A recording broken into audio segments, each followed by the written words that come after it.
no one niches down like I do. Meaning, hey, if you guys wanted marketing, we probably wouldn't do it for you because we only do it for patio people because of the scalability is I don't have to say, hey guys, let me show you one of our customers, Ben, his results. Like I show you where we're spending our money in each location, and guys in the industry really like that because I'm not like fluffing the numbers. Like, hey, this is my result on Facebook. It really sucked this month, right? Like, so narrowing it down and niching down. So everything we're doing is only focused to us. And I kind of said earlier, I am the McDonald's of this industry where I am not the steakhouse.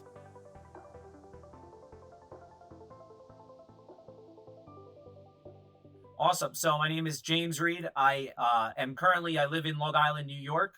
If anyone knows anything about Long Island, it's an island where New York City, richest places in the world, Hampton's the richest places in the world. We have our own little bubble. We started landscaping 15 years ago this October. I was 19 years old, cutting grass, didn't know anything, just like most guys. Snowballed into opening nurseries, opening pizza places, all failing because I didn't know what I was doing, but I just thought, hey, you buy a business and you're rich, right? No systems, no processes, everything fell apart around me, to then meeting my mentor of mine, which was my first lawn maintenance customer, owed me $300 at the time. He always would pay. You just had to text them and pick it up. Knock on the door. Said, James, how's everything going? And I started breaking down crying to this random guy about how much I was struggling and falling behind and how much I needed that $300 to make payroll. Then told me his story, and my little story was nothing compared to his story. Became my mentor, became one of my best friends, became one of my groomsmen at my wedding, then started on the journey of focusing on, profit, scalability, and growing the companies to there, to now we own AffordablePatio.com, which is a national, in the early stages of a national patio installation company. And we own everything. So it's a franchise model to ourselves. So we don't have anyone that we franchise to. We own everything.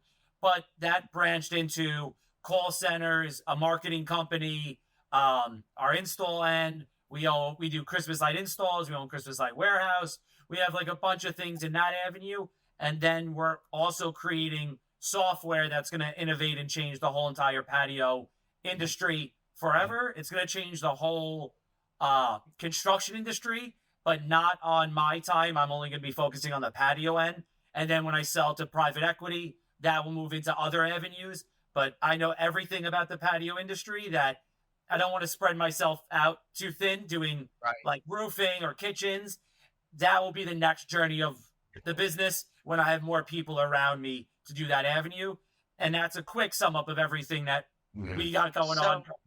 Yeah, you've got about as many things going on as we do. I try to narrow it down to 5 things, but inside of those 5 things, it's like 25 things. Yes. But I want to hear more about your technology play. What are you doing? What are you doing in the technology world? So what we're really good at, and without giving too much info, is everyone in this industry, I would guess your industries as well, systems, processes, scalability, they're good at the job.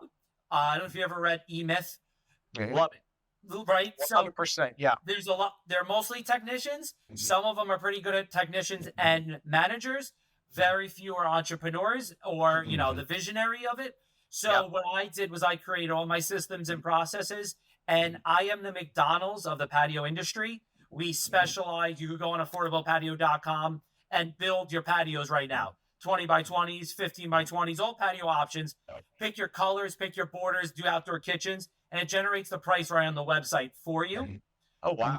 Obviously, so that's the technology. That's what you developed. No, that is the lead gen of the technology. So it's estimating, it is, material ordering, your CRM, coach. It has everything in one. And again, I'm kind of vague because I can't say too much. And the only reason I can't say too much, everything is already out there, but you need 7 different platforms to do one thing because no one niches down like I do.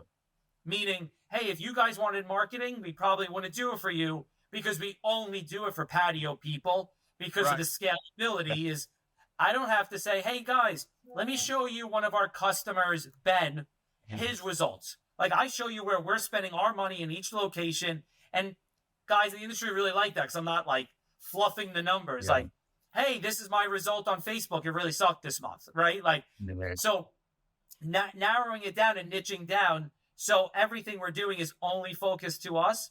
And I kind of said earlier, I am the McDonald's of this industry where I am not the steakhouse.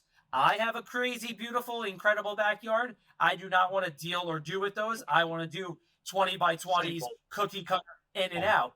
So our software streamlines that so technicians could just show up, do their job, and we're basically their partners for just paying for the software platform. Yeah.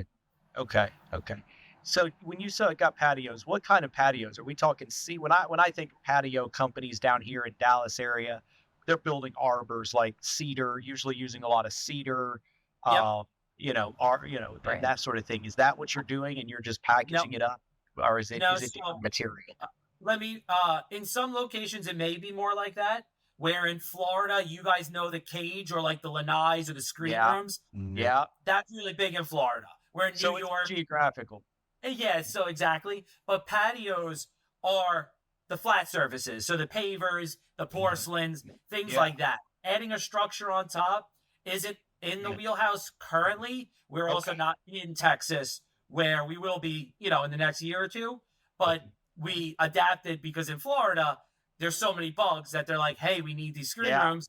And then we're like, oh, shit, now we're in the screen room business, but only in Florida. Yeah. Okay, so New York, I kind of interrupted you. New York's going to be a little bit different. You're going to be doing paved stones and that sort of thing. Exactly. Yep. Okay. But your client is not the high-end, multi-million-dollar backyard. No. Stay away.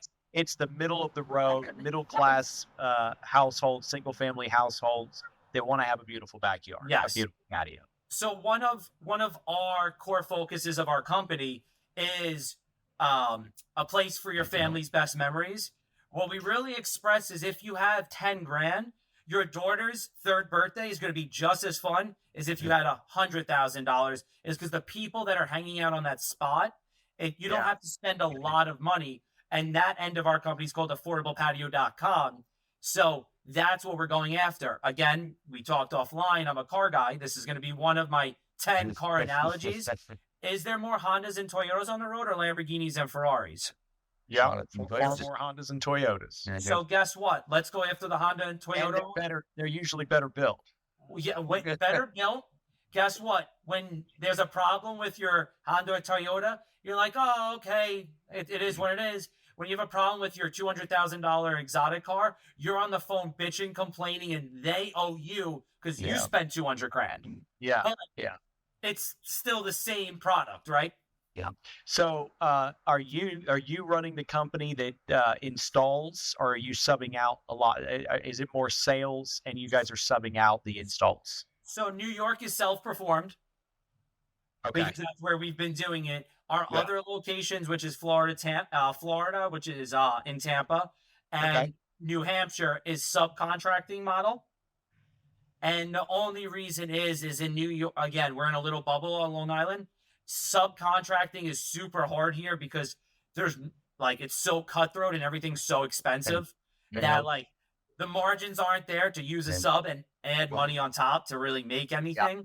Where Florida and New Hampshire, there's a bunch of amazing technicians that can't get work. New York is we spent $100,000 on advertising dollars, just ad spend in New York. In Florida, we spend 30. So you know what I mean? So it's just different different markets. Yeah, I imagine. And so you're learning that market by market. Exactly. So that's why I kind of said earlier offline, I have a cheat sheet, which is when you own the marketing company, it's very easy to have all the right data and making all the strategic moves. So for example, with Florida, we do really well with Facebook and Google ads in New York. And Florida, we killed it with yard signs. How would we ever know that yard signs would have brought in 40 estimates our first month down in Florida? Where in New York, I think we did 50 for the year, right? Wow. You don't know where sometimes the app next door will do better. Angie's List might do better. Like Mhm. every market's so different. No one in New York uses Angie's List, Home Advisor, any of those things. But clients that we have in California, Angie's List is like their biggest source of leads. It's more trusted there, right? So you guys are in how many markets? You mentioned you're near nationwide, but So how we're in 3 states right now, and that was only in a 6 month time period. So so when New I York, California, and Florida? no New Hampshire, New York, and Oh, okay. I'm Okay. saying California because that was what they're Sorry, that threw me off. I was like, did you decide to go with the hardest states in the country to do business in? yeah, no, that's why we picked Florida. One, because up in the Northeast, we're seasonal. So we Right. only work 9 months here. So now next year, like I'll be living in Florida for the winter months. And then we're gonna be, so like I said, we did 3 states in 6 months or so, that now it's just gonna keep going faster, faster, faster, and Yep. faster. So when I said earlier, like sort of nationwide, like we are, but if you watch this a year from now, it's like, oh wow, now they're in 8 spots or 10 Right. spots. So again, it's all depending on when everything goes live and when people actually watch this. No doubt, Very no doubt. I understand. We at Scoop Soldiers, we are nationwide in that we offer service from Tampa, Florida, and Orlando, Jacksonville, Fort Myers, all the way to Seattle and Portland. Wow. So we're nationwide. We're coast to coast. But at the same time, we're not in the Northeast yet. We're not in the Midwest. We're still only in about 17, 18 states. So we still got a lot of room to grow. Yes. But at the same time, yeah, 2023 was our coast to coast year. That was our motto for 2023. Was coast to coast 2023. That's amazing. I love it. But you'll see when you come up into this area, totally different. Oh yeah, we've got franchisees that have lived up in the Northeast that have told us it'll be a totally different. I know Oh, it's a good market though. There's lots of poop scooping business up in the Northeast. yes. Lots of successful ones and good people. Right. So I know it can happen. But you're right. It's a totally we have such a diverse and well the size of our country and the ability for you to expand, the ease of expanding state to state in business. I love that. But there's no doubt every state, every city for that matter, let alone state or region, has Yes. its own culture. It has uniqueness to it, even in the simplest of services like poop scooping, patio installs, or anything. It's there's definite nuance depending on what part of the country and what zip code you're in. Exactly. And like you said, the culture, like answering the phones and showing up in Florida was enough. Where Yeah. New York, like you have to come dance, jump through hoops, give a bottle of champagne just to get, the competition. And don't forget, I'm on an island. So you could travel an hour, we could Right. travel 20 minutes. So So you say so you're on an island. You haven't expanded beyond Long Island in that region. Is that because there's just not a lot of economic opportunity outside of that? Is it because the business cult no, environment isn't very friendly? What's kept you from staying just on Long Island, going all the way to Florida or all the way to New Hampshire, than just expanding to the next city over? it's all about the people that are around me. And there's 3 things to every one of our businesses, like home, like service businesses. It is sales, marketing, people, and equipment. And equipment is equipment, like skid steers or Yep. the scooper, the trucks they use. But equipment is CRM, software, everything. I have the people in those areas that believe my vision is so big that everyone's vision and dream could fit inside mine. So when I'm around great people, it's way easier. And the other reason is we are so seasonal here. We had a major void over the winter that we needed to go somewhere that, Right. hey, we could fill that void. Then, hence why, second, we went to New Hampshire because filling that void over the winter was our first priority. So we did Right. New Hampshire. Now our next 2 will be more in the South. So me and my brother-in-law were more available over the winter months because right now in New York, we do about 150 estimates like each month, but it's so seasonal. So after September, it drops to 20. December, Right. January, Yeah. February, 0. So just strategically, I'm bootstrapping everything myself, self-funding everything myself currently.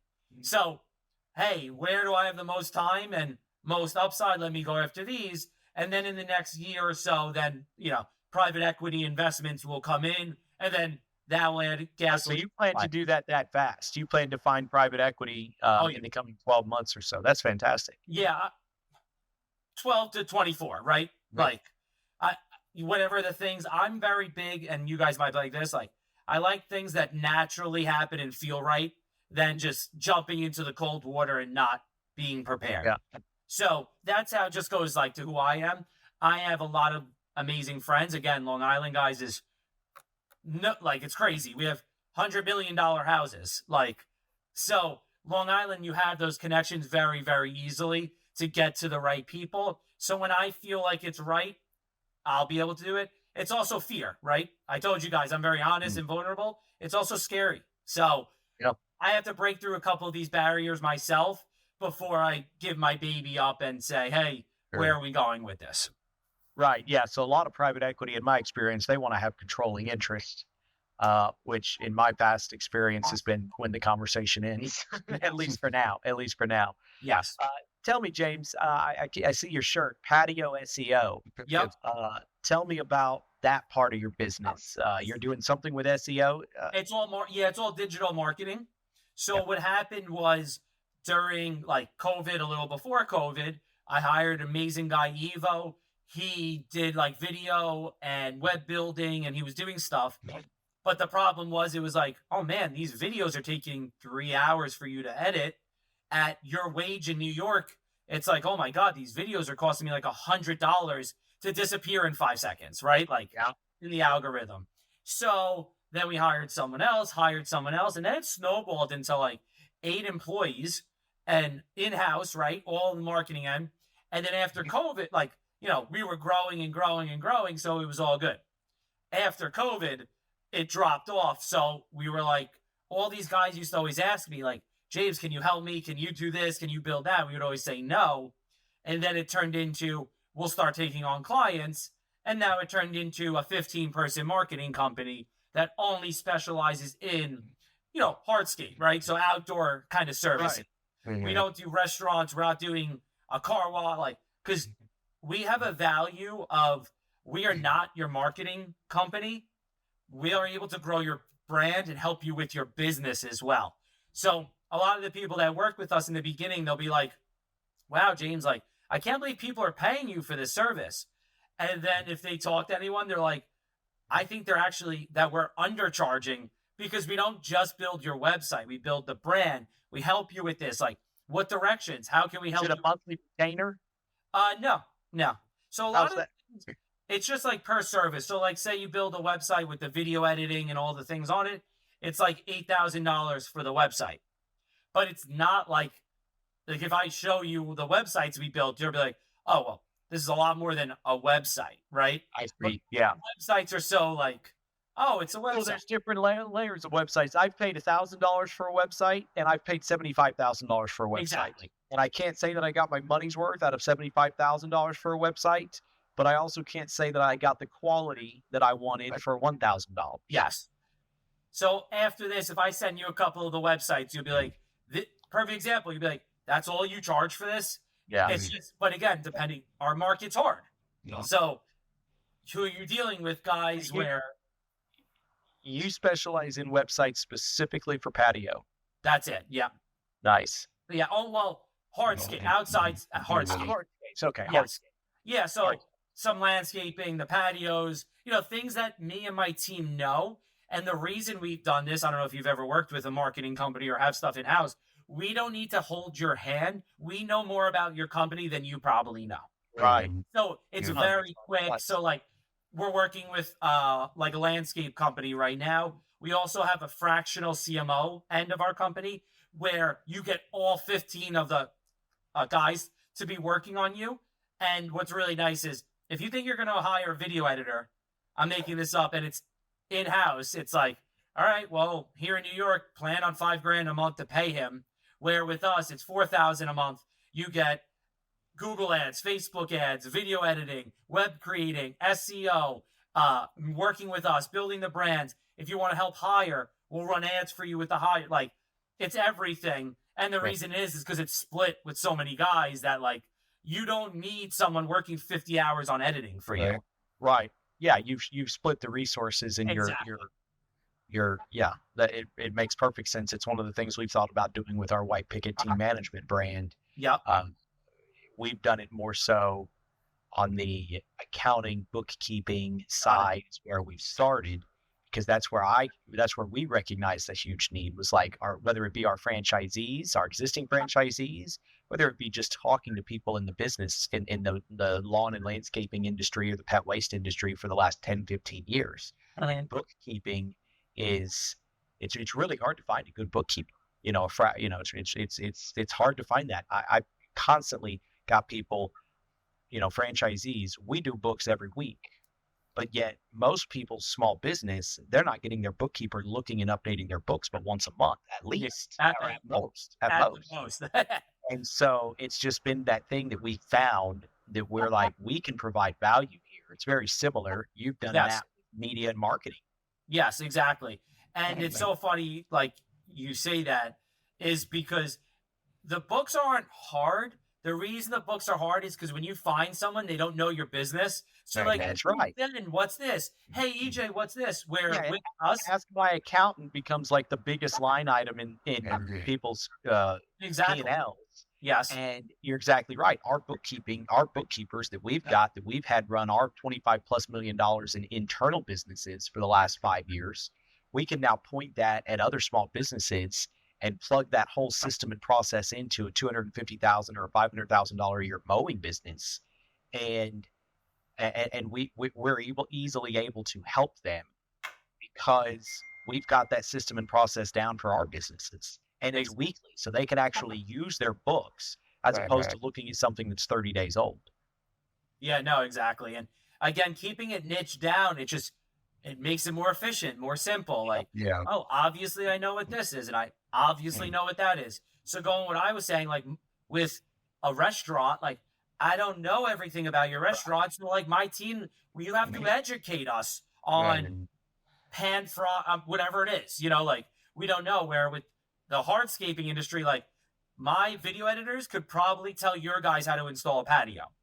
Just because they watch, they know, and they understand everything. My SEO team could tell you every manufacturer of pavers across the nation, Mhm. right? So it just makes it a little easier and streamlined, similar to you guys. Right. So you've been building this marketing arm. You mentioned COVID, and you went through COVID. See, this has been going on 5 years beyond even prior to COVID. But all in-house, just for us. Okay. It's So small. you started pointing that outward how long ago? I would say our 1 year is coming up. Okay. Awesome. And that's 1 year for other, Yeah, people. Right. Where if you go on Long Island and type in Patio, you'll see like, that's why I told you guys, I think offline are using this. Like, I show you my stuff. So obviously it's going to work where I don't have to show you a client and be like, this guy's getting great returns. I show you mine. And it's like, oh, how did we do in March? Oh yeah, we made $3,000 for the whole month of March. They're like, I'm not lying. Like things happen, this goes on. And they like that I'm honest, transparent, and showing them it's not. It's not golden over here. It's not like we all got to figure it out. You guys know some months are good, some months are bad. Something happens, sometimes it doesn't happen. So there's obviously certain boundaries in that transparency. Do you take clients that are direct competitors of yours in Long Nope. Island? No, you nailed it. So we don't take anyone in an hour radius of another person. Okay. We may build their website, but no advertising or anything in that way, because that's so unfair. And guess what? One reason we started the marketing end is because guys would do that. I would be like, wait, me and Ben are using the same guy in the same city? This isn't fair. So we value how much we care about the guys in the industry, that also for our services, it's a couple of $100 or a couple of I just rather not. It's not worth ruffling feathers for that little bit of money. Yeah. Right. So James, I'd love to hear a little bit more about, is Instagram the main platform that you've been utilizing to grow your social media presence, or is it beyond that? If it's for like our install ends and everything in that end, yes, we do. We do pretty well on Facebook and that. But honestly, everything drives everything to our website. Our website's our best salesman. Let me be sorry. I Yeah. probably didn't say that. The road to 100 million Yeah, subscribers. so that's just my personal brand, Right. and I don't really have anything that I'm selling. Meaning, like, yeah, I'll mention, marketing, and I'll mention things, but you guys know, like, I'm just there helping. I'm never like, hey, you want to make money? Swipe up, and I'll teach you how. Like, I don't do it that. The reason I do it is to meet great people like you, and again, it's the Alex Hermosi way of like the big play of the more I give when my software comes out. They're like, this guy is awesome. I'm going to do what he wants to do. So most guys build a product and market it. I'm actually marketing something I don't even have fully built yet. Yeah. So when it comes to market, I'm already trusted and valued. And like, I don't have a crazy amount of followers. The people that follow me, like, I'll jump on a call with them and they'll be like, hey, James, can I pay you to talk? And I'm like, you don't have to pay me. Like, it's all good. Yeah. Someone yesterday talked for an hour. Just like, he's like, what do I owe you? I'm like, nothing. We're just talking as friends. Like, I'm driving. I'm not in front of my kid. Like, it didn't really take up much time. Yeah. And he Venmoed me $500 and said, just for all the information I got from your content, this is an understatement, and gave me $500. Wow, and that's awesome. And it's crazy because I'm not I'm looking to help. Like, it's all good. Right. And I'm very transparent. Like, hey, if you don't mind me driving and not fully being like in front of a screen and focusing on, they're like, yeah, I don't mind. I'm like, I don't need to charge you. It's all good. But I impact that guy so much. I've grown guys in my coaching group from 600 grand to 2.6 million in 2 years, and profit, not like people are so obsessed with revenue numbers, and that drives me crazy. We charge $9 a square foot in Florida installed for patios. We charge $20 in New York. My friends in California charge $38. So doing $1 million in Florida is doing 1.2 in California. Right. Yeah. So people are like, man, look at my it's revenue, also, and it doesn't mean anything. revenue doesn't often mean anything. A perfect example, I'll be the first. And I love that you talked about transparency. That's one of our core values at Chorby.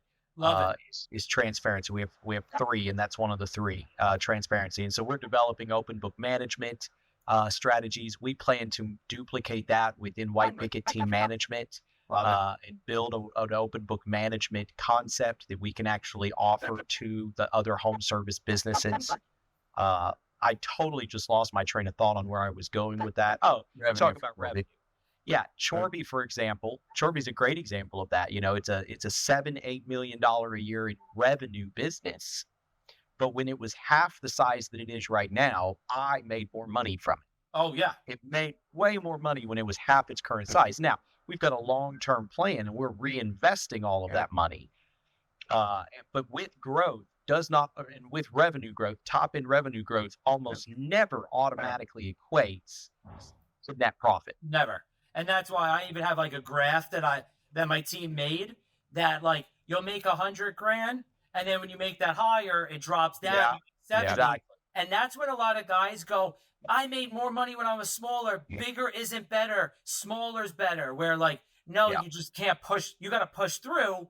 Then you'll make 200, and then it drops down. And pushing through is almost like the entrepreneur version of what you hear investment bankers and such talk about with interest. What do they call it? Compound interest. Yes. That's almost, because you're right. You go through these waves, and most small business, going back to the E-Myth Revisited in Michael Gerber's book, most entrepreneurs, they almost plateau in that complicated spot because they can never fully break through to that next experience of exponential growth on the bottom line. Yep. And it's funny, you guys probably know this. I could teach you guys, I could tell you so much, but sometimes I don't even take my own words for advice. Vic gets to hear me lecture enough to him or to other internal people. I would say I'm doing good if I take half of my own advice. Yeah. Like, that's actually, I'm successful.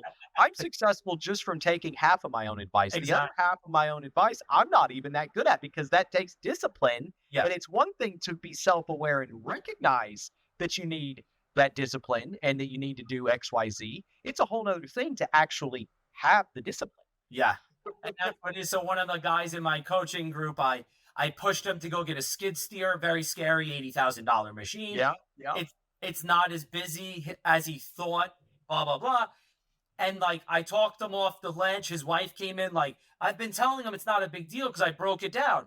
Hey, let's look back at your past estimates. Wait, you sent out more estimates and more revenue than last year. How are your people? Oh, I hired better people. Oh, wait, how's your machinery? So much better. I'm like, wait, you're ahead. And then I get off the phone, I go to my wife. I'm like, because I beat myself up all the time because we're not doing as well as I want to, and I don't have as much, and I have more debt than I've ever had, but I'm in the low spot, and I know it. For some reason, I'm in my own head, but I could tell everyone else what they're doing wrong, but then I have to snap out and be like, I'm in the low spot. It's all good. I'm pushing up to this. So well, you talked about it earlier. You're afraid a little bit. You're uncomfortable a little bit, but that's kind of what an entrepreneur is supposed to do. You're supposed to walk that line of being uncomfortable and a little afraid. We were just talking about this. Has been mentioned. We had back to back. We've never had back to back podcasts, but we had back to back today, and we were talking about that, stepping into that even when you're afraid. Yep. Hell, this podcast is outside of my comfort zone. Frankly, I'd rather just sit in my garage and daydream. Getting and just thinking stuff up, envisioning it, but getting out there and getting outside of your comfort is all part of it. You've got to be walking that edge, that boundary of being comfortable and being uncomfortable. Yep. So I have a friend who's in the finance world, massive company, like 250 advisors, like 10, 20 billion under management, something crazy. And I talked to him, and he's like, are you scared? I'm like, yeah, I'm scared. He's like, all right, you're doing something. Because he goes, I'm petrified every day. And when he said that, it's kind of like I told you guys about my mentor that I met. Like, I'm scared with this. And then when you hear someone like this, you're like, okay, it's not that scary. So sometimes you got to surround yourself with people doing bigger things, but then also bringing people up from below so you all do something amazing. Exactly. I went through this phase. I got out of that phase real fast. But I went through this phase where I found myself watching C-SPAN. Okay. Just watching C-SPAN. And I'd find myself watching that to go to sleep, to fall asleep. Yep. And what it helped me with, and what I would joke about, again, I kind of created that habit, got away from that real fast. But I created this habit realizing I'd be watching C-SPAN and you'd listen. And again, C-SPAN is so boring. Everybody knows it to be boring. You're pretty much got to be a very special person to like C-SPAN. What it's making me, and I'm on that boundary, by the way, of almost being that guy who would watch C-SPAN. But it made me realize that my problems in my lawn mowing business and poop scooping business, my problems aren't that big. No matter what they are, they can be overcome, because when you watch C-SPAN, you realize that, man, this world, it's got a lot of problems. It's kind of like watching the news. Yeah. There's a lot of unsolvable problems out there. Yep. Exactly. I had 1 week, I got hacked, major hack. We got a family issue, a lawsuit, and a stop work order at my project at my house. And I talked to my friend, and he's like, wait, no one had cancer, no one died, and no one robbed you? And I'm like, no. He goes, oh, you're fine. Like, and I'm like, oh, you're right. Like, but in my head, I was just like, how am I? I'm like this with my eyes closed, just swinging. Like, I hope I make it through it. Then you talk to someone that has major problems, and you're like, oh man, I should shut up. This is not that big of a deal. Most problems within our control are 100%. actually not big problems. Problems that are outside of our control, that we don't even have control over, are the real problems. And frankly, you can't stress too much about those, because you don't have any control to do anything about it. So you can't stress about it. But those are the real problems. Exactly. And in America, we're fortunate in the day-to-day, especially as business owners, we're not exactly hurting to feed ourselves or to keep lights on. You've got to take that into account. That was something huge for me, even when I was young, 21. I was single. I was frustrated with my life. I wasn't particularly happy with relationships in my life, with where I was at 21, whatever. This is 15 years ago. But it became very clear to me that I needed to stop worrying and stressing so much, because I lived in America and I wasn't going to starve. I hadn't missed a meal in my entire life in 21. Fortunate for that. I recognize that that's fortunate. Not everybody, even in America, is fortunate enough to say that. And so it was almost like a weight lifted off of me that like chill out. Like you're gonna have a roof over your head. Have you ever not had one over your head? And you're gonna be fed. Now chill out and put your head down and get something done. And in America, we can all do that. Even those of us that aren't as fortunate as me, that have missed a meal or for whatever reason, not had a roof over their head at any point in their life. We live in America. If you can just get that mindset right, you can recognize that and get some perspective even in the gutter. 100%. I love that. Well, I think you, James, talking about your friends that have been able to help put you back into that perspective. Talk to me about your team that you have with you. What was it like starting out, and where is it at right now? So when we first started, Christina, who you guys have dealt with, that's my wife. This is a big year. I turned 35. We're celebrating 15 years in business, not the same things, but starting out is in the outdoor industry. And we've been together for 18 years. So since we were 16 years old, we've been together. Wow. We started it. She worked out a job. Me and a friend started the business together. Really quick, we separated due to I'm out there, like, let's do this, let's do that. And, he wanted to use money and buy stuff. And don't forget, we were also like 19. So we also don't know anything about anything. I thought by 23, like, I was going to be a billionaire just flying around private jet. Hey, I got you beat, James. I thought that's what I was mad about when I was 21. I was mad that I didn't have a private jet yet. My dad was a fireman, and I was just mad that I didn't have a private jet yet. I don't know where I got that from, but exactly. I grew up. Yeah. So that started, and then, kept growing. Then what we did was a lot of very, very strategic hires. But it was funny is you hire that one person. One thing I recommend, which you guys know, right person, right seat, but you have to create the seat before you create the person. Mm-hmm. Where at the time I would just be like, oh, Ben, yeah, you could do this. You're the manager now. And, you kind of had that, which everyone has, right? So you over promoted everybody. Oh, yeah. Yeah. If you could breathe, what do you want to do? Yeah, exactly. I can relate to all of this. Right. And then it started I went to Tony Robbins' Business Mastery, maybe in 2019 or so, give or take. And then it's like really like I got to get the right people. Then my brother-in-law came on, Christina's younger brother. He is 26 right now. So, he's about 9 years younger. So he came on at like 22. Me, Christina, and like both of our families, we come from nothing. So like the work was very easy for us because my dad was a mechanic, worked all the time. Christina's mom and dad separated. So the mom worked every day. Like we come from the working background. So the work wasn't the problem. And I am very gifted with this crazy vision of like what we're going to do, the connections. Also, just like, we've only met 40 minutes ago and we're just real people. You could just tell, like, it's just very easy. So starting to get the right people. And then when I told you guys earlier, like my vision's so big that everyone's vision could fit inside and we could do something amazing. So that's where I was able to get Evo, Gio, my wife, all these people that are working with us now is because it's like, hey, I just want a great job. Well, if we grow to $100 million, like you would be a part of it. And that's what's really great. And then growing, now we have an office in Ecuador. So Evo, I mentioned to you, is from Ecuador. And he was here. He never was able to go back and enjoy his family because he never had the chance, right? You guys all know. He would have to work here where we started to get traction with everything we're doing, that he actually went to go back to Ecuador. And now we have 15 people in an Ecuador office helping everything and managed by Evo. So the marketing call center. What are they doing? Yeah. Okay. You're answering it. I'm sorry. I'm interrupting you. Go ahead. No problem.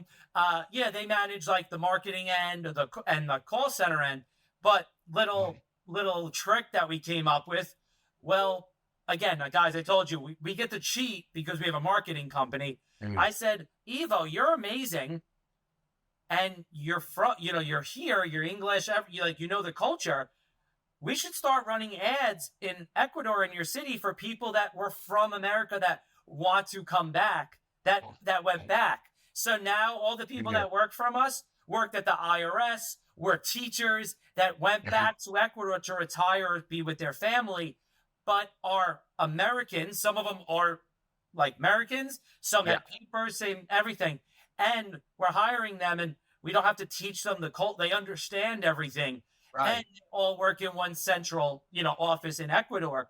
And that's really helped because we're actually overpaying. We just hired someone who was an English teacher in Ecuador that was from America, and we're actually paying her more because of the wages down there are so low. And she loves it because she gets to come back to see her family here because she comes works in this office. She works remote. She works back in that office because one thing, the trending thing is the VAs and everything. A lot of VAs are going to have, you're like, oh, I'm paying them $5. Well, if they don't work for you in your office. What's a VA? Virtual assistant. Thank you. Okay, thank you. So, overseas, Ecuador, Philippines, Vietnam, all these places. The only thing is they're actually just going to go get 3 of you and make $25 an hour and neglect you because you're not supervising. Right. With us, we have a 2,000 square foot office in Ecuador, and they're all in there at once with Evo supervising them all. And is that 2,000 square foot you mentioned, alluded to it, but I want to confirm. Yep. Having a 2,000 square foot office in Ecuador, obviously you had connections there. It's not like I could just say tomorrow I'm going to open an office there. But Yes. It's about relationships. It's about that community we're talking about. But once you had that community and once you had that opportunity, having a 2,000 square foot office in Ecuador and paying people there, what you're saying is that the cost is significantly less. How much you think the rent is in a 2,000 square? When I think 2,000, I know there's a huge difference even from Long Island to here in North Dallas, let alone North Dallas, Collin County compared to Dallas County, compared to Grayson County, just north. Anyway, so I'm going to take a wild shot in the dark. 2,000 square feet, Ecuador. Go less. Whatever I think it is. Okay, fine. I'm going to go way less. And I'm going to say $300 a month for 2,000 square feet. Ben, what did you say? I said 300. You stole my $250 a month. So, I was about to say 250, and I just copied Ben. but in Ecuador, the max you make in Ecuador is $4 an hour. So it's the same ratio as us. How do you find people that can speak English? We run all our ads through the marketing end and target them on Facebook. Right. If we're really good at understanding. Okay, if you're from America, you're going to like American things on your social media.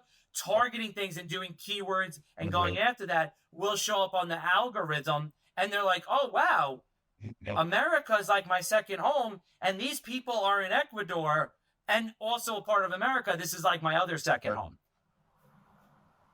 Interesting. See, this has only been a joke at my company that we're going to offshore. In fact, I joke about that because we've had this debate back and forth for the last year, a little over a year, on hybrid work, versus remote work.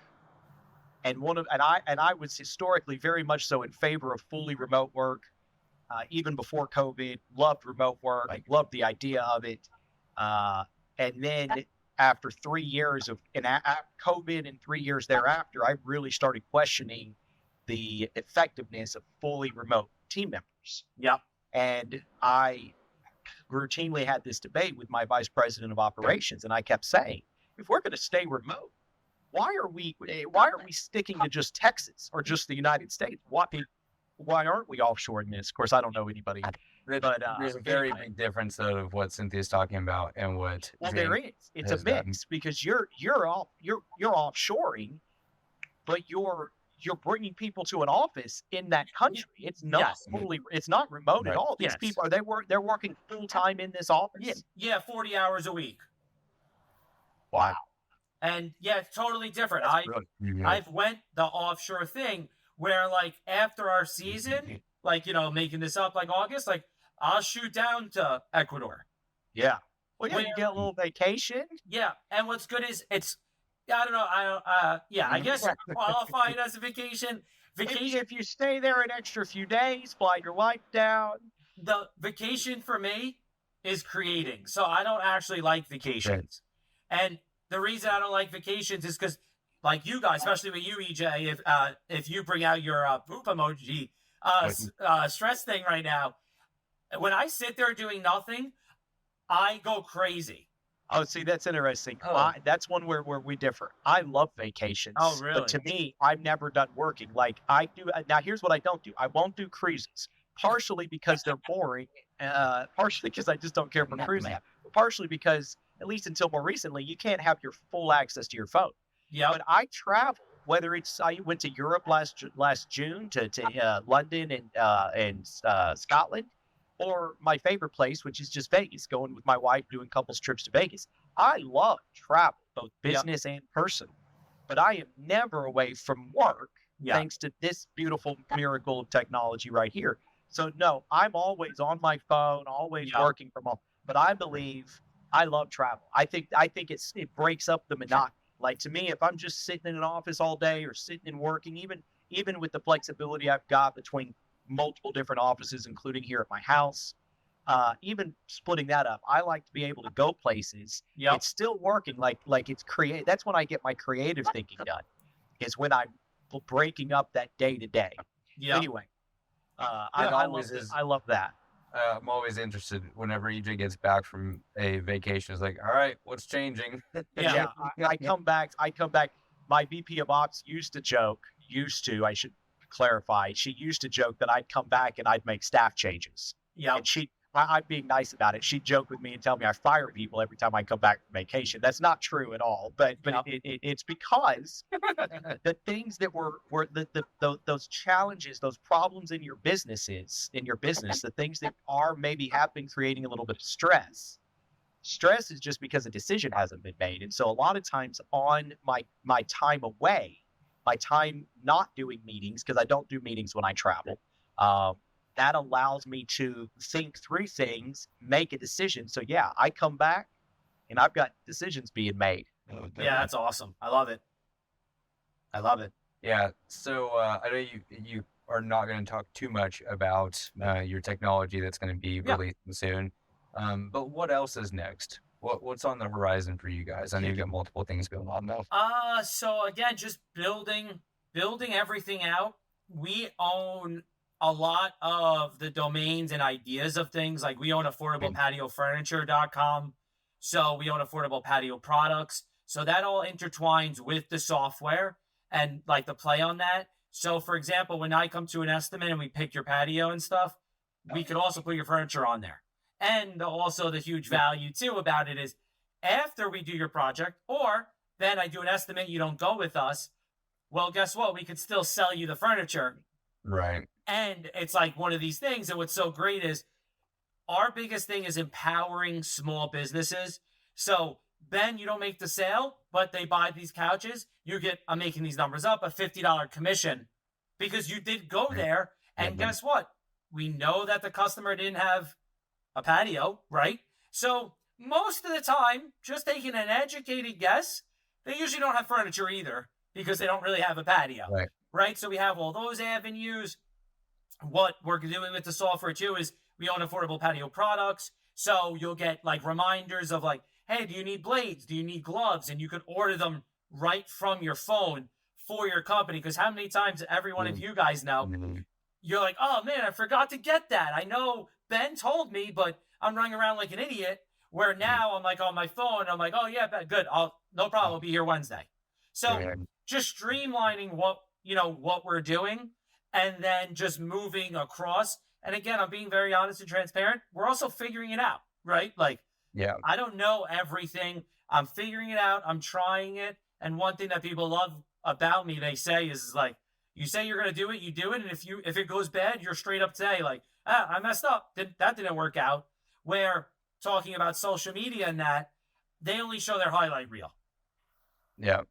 So I'm all about like honest, transparent, and just being me and just I always joke I'm going to publish a book someday that is, I haven't started taking the notes, but it'll be easy once I do. I'm going to publish a book one day, all the times I was wrong. Yeah. From the simplest thing, because we're all wrong daily in a statement we might make that we're wrong and immediately figure out we're wrong, all the way to the big stuff like you're talking about. Exactly.